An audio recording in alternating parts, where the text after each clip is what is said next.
रजनी एक बहुत बड़े घर की अमीर लड़की थी जिसे अपने अमीर होने पर बहुत घमंड था। उसे गरीब लोग बिल्कुल पसंद नहीं थे। वो हमेशा गरीबों से दूर भागती। वो हमेशा ये सोचती कि उसकी शादी उससे भी ज्यादा अमीर घराने में हो। लेकिन वो कहते हैं ना, किस्मत से ज्यादा किसी को कुछ नहीं मिलता। ऐसा ही कुछ रजनी के साथ भी हुआ। उसकी शादी एक संजय नाम के गरीब लड़के से हो जाती है, जिसकी गरीबी का वो हमेशा मजाक उड़ाया करती थी। ऐसे ही एक दिन सुबह के समय संजय और उसकी माँ देवकी आपस में बातें कर रहे थे। तभी रजनी वहाँ आकर कहती है, आप अभी तक यहीं बैठे हुए हैं, ऑफिस नहीं गए? आपके ऑफिस का टाइम तो हो गया है ना।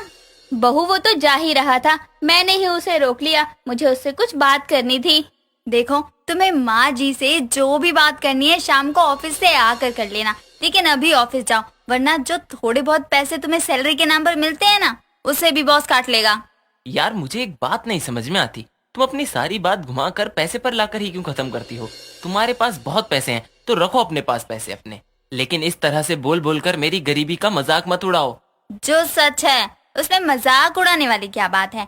पता नहीं मेरे पिताजी ने तुम्हारे अंदर क्या देख लिया जो मेरी शादी तुम्हारे साथ कर दी। और तुम भी बड़े आदर्शवादी बन रहे हो, जो घर जमाई बनने से मना कर दिया, जिसकी वजह से मुझे भी तुम्हारे साथ इस गरीबी में रहना पड़ रहा है।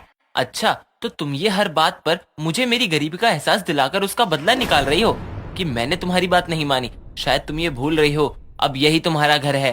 कभी नहीं। आप लोगों का ये गरीब खाना ना मेरा घर हो ही नहीं सकता। ना ही आप जैसे गरीबों से ही मेरा कोई रिश्ता है। मैं तो बस अपने पिताजी की वजह से यहाँ हूँ। पता नहीं उनको इस गरीब खाने में क्या दिखाई दे गया जो मुझे नहीं दिखाई दे रहा। बस करो तुम दोनों, क्यों सुबह सुबह लड़ रहे हो? बहू, मैं तो बस संजय को माता की नवरात्रि में लगने वाली चौकी के बारे में बता रही थी, इसी वजह से वो थोड़ा लेट हो गया बस। लेकिन तुम दोनों ने तो बात को पता नहीं कहां से कहां पहुंचा दिया। देवकी की माता की चौकी की बात सुनकर रजनी जोर जोर से हंसने लगती है और हंसते हुए अपनी सास देवकी से कहती है, माँ जी, आप गरीबों के पास क्या है माता की चौकी लगाने के लिए? आपको पता है माता रानी की चौकी में कितने महंगे महंगे सामान लगते हैं, कितने पैसे लगते हैं? जोड़ने पर आऊंगी तो आपके बेटे की सारी सैलरी उसमें चली जाएगी, लेकिन माता रानी की चौकी का सामान पूरा नहीं होगा। बहू, हम गरीब जरूर हैं, लेकिन दिल के छोटे नहीं हैं। माना भगवान ने हमें ज्यादा नहीं दिया, लेकिन जितना भी दिया है उसमें खुश हैं और माता रानी के प्रति सच्ची आस्था रखते हैं। माँ जी, चौकी आस्था से नहीं, सामान और पैसे से लगाई जाती है। मुझे तो लगता है आप लोगों के पास तो माता रानी की अच्छी मूर्ति लाने तक के पैसे नहीं होंगे, और आप लोग क्या लगाएंगे माता की चौकी? वो तो मेरी दोस्त के यहाँ लगती है। अमीरों की तो माता की चौकी नहीं बल्कि सभी चीजें देखने वाली होती हैं। बहू, माता की चौकी दुनिया को दिखाने के लिए नहीं या अपने पैसों को दिखाने के लिए नहीं लगाई जाती, बल्कि माता रानी को अपने घर में बुलाने के लिए और उनके सच्चे दिल से पूजा करने के लिए लगाई जाती है। माँ, आप किसको समझा रही हो? इसके अंदर तो सिर्फ एक सच्ची आस्था है, वो है पैसों की आस्था, बस, जिससे इसे लगता है ये सब कुछ खरीद सकती है। बहू, तो हमारे साथ मिलकर माता रानी की चौकी की तैयारी करेगी ना? तेरी भी तो इस घर में पहली नवरात्रि है। मैं चाहती हूँ इस बार की माता रानी की आरती तुम दोनों मिलकर करो। माँ, आप किससे ये सब करने की उम्मीद कर रही हैं? जिसने आज तक इस घर को अपना ही नहीं माना, जो हमेशा इस घर को पराया समझती है, उससे? वो सब पुरानी बातें हैं, और जब तक हम पुरानी बातें याद रखेंगे तब तक लड़ाई होती रहेगी। इसलिए इस बार हम सभी लोग एक साथ मिलकर माता की चौकी लगाएंगे। माँ जी, माता की चौकी नहीं, गरीब की माता की चौकी बोलिए, क्योंकि आप लोग गरीब है ना, तो आपकी माता की चौकी भी तो गरीबों वाली होगी, और मुझे गरीब लोग या उनकी चीजें कुछ पसंद नहीं। देखा माँ आपने, फिर इसने हमें गरीब होने का ताना मार ही दिया। माता की चौकी को भी ये पैसे से तोल रही है, उसमें भी ये अमीर और गरीब का टैग लगा रही है। जी, आपने सही कहा, और मुझे गरीब की माता की चौकी में कोई इंटरेस्ट भी नहीं है। मैं तो अपनी दोस्त निशा के घर जा रही हूँ और उसी के घर में ही माता रानी की पूजा भी करूँगी। यहाँ की चौकी में क्या ही मिलेगा। रजनी इतना कहकर अपने कमरे में चली जाती है। थोड़ी देर बाद जहाँ एक तरफ उसकी गरीब सास माता की चौकी की तैयारियों में लगी थी, वहीं रजनी तैयार होकर अपनी दोस्त निशा के घर चली जाती है। तभी निशा मार्केट से सामान लेकर घर लौटती है और रजनी को अपने घर में बैठा देखकर हैरान हो जाती है और उसके पास जाकर कहती है, रजनी, तू यहाँ क्या कर रही है? तुझसे मिलने आई थी तो पता चला तू मार्केट गई है, तो मैं यहाँ बैठकर तेरा इंतजार करने लगी। लेकिन आज तो नवरात्रे का पहला दिन है ना। देवकी आंटी ने भी तो माता की चौकी लगाई होगी ना। बहू होने के नाते अभी तो अपने घर होना चाहिए, लेकिन तू यहाँ क्या कर रही है? यार तू भी क्या अजीब बातें कर रही है।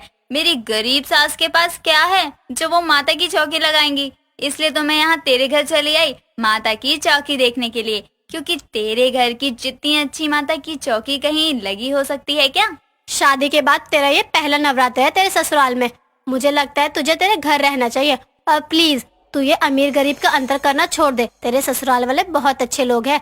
गरीब है तो क्या हुआ, तुझे कितना मानते हैं यार। देख अब तो मुझे गुस्सा दिला रही है। मैं हर नवरात्रि में तेरे घर आती हूँ ना, माता की चौकी देखने और पूजा करने भी, तो इस बार भी आ गई। और वैसे भी मुझे गरीब की माता की चौकी देखने में कोई इंटरेस्ट नहीं है, वहाँ होगा ही क्या।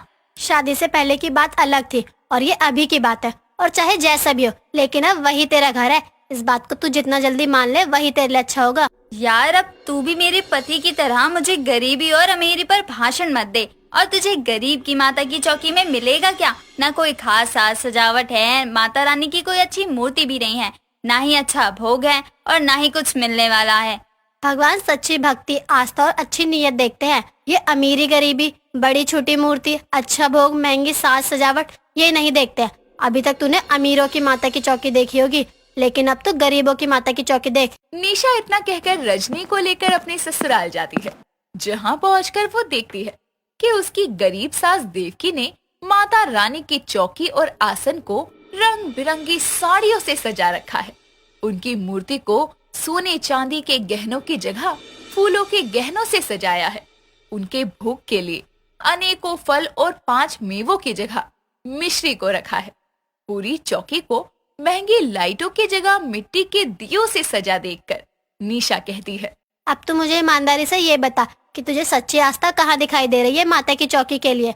भगवान वहीं आते हैं जहाँ उन्हें दिल से याद किया जाता है। पैसों से हम सब खरीद सकते हैं, लेकिन सच्ची आस्था नहीं। निशा रजनी को समझा ही रही थी कि तभी दोनों देवकी और संजय को बातें करता हुआ सुनती हैं। बेटा तो एक बार फोन करके देख बहू कहाँ है, आरती का समय हो रहा है, हमारे घर की लक्ष्मी वही है। तो मैं क्या सोच रही हूँ कि हमारी माता रानी की आरती बहू ही करे। माँ वो आपकी माता की चौकी को, गरीब की माता की चौकी को कौन देखेगा? हमारे पास तैयारियों के लिए है क्या? ये कहकर चली गई। उसके बाद भी आप ऐसा सोच रही हैं कि वो आएगी? बेटा जरूरी नहीं कि बहू जैसा हमारे साथ करे हम भी उसके साथ वैसा ही करे। अब तो ये मत भूल कि वो इस घर की बहू है, इसलिए जल्दी कॉल करके बुलाओ उसे। देवकी और संजय की सारी बातें सुनने के बाद रजनी को अपनी गलती का एहसास था, जिसके बाद वो अपनी सास और पति के पास जाती है और उनसे अपनी गलतियों की माफी मांगती है और ये समझ जाती है कि भगवान की पूजा में श्रद्धा और भक्ति भाव ज्यादा जरूरी है, क्योंकि भगवान भक्ति भाव से प्रसन्न होते हैं, ना कि महंगे सामान और चढ़ावों से।